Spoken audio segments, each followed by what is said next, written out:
Kiujumla maandalizi ya mwisho tumemaliza kuyafanya sasa hivi hapa, na kikubwa kile ambacho tumekiandaa ndio kila kitu ambacho tunakuja kuimplement katika mchezo wetu wa kesho. Tushaandaa game plan iko sahihi na iko sawa sawa, na mapokeo kwa wachezaji yalikuwa mazuri.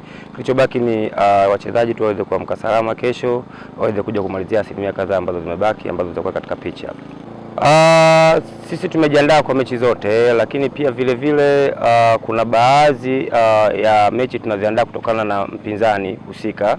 Mfano mechi yetu ya kesho dhidi ya Stand United, kwa namna ambavyo tumestudy kidogo, kuna namna ambavyo sisi wenyewe tumejiandaa na tumeitengeneza game plan yetu ambayo tunajua namna gani tutakuja kucheza kesho kwa ajili ya kuweza kuona namna gani tunaweza kupata matokeo ya point 3, kwa sababu mchezo wa kesho ni muhimu sana, lakini tunajua tutakuwa na upinzani mkubwa na ushindani wa hali ya juu, lakini sisi tuko tayari, tumejiandaa kiakili, kimwili kwa ajili ya kuweza kuona namna gani tunaweza kupata matokeo ya point 3.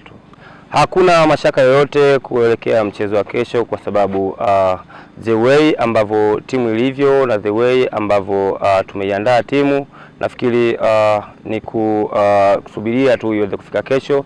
Nafikiri ndani ya dakika 90 matokeo yatakuwa ni mazuri sana. Niwaombe tu mashabiki wa Geita Gold waje kwa wingi kuja kuishuhudia timu yao ambayo ni timu pendwa, timu ambayo inawakilisha mkoa wao.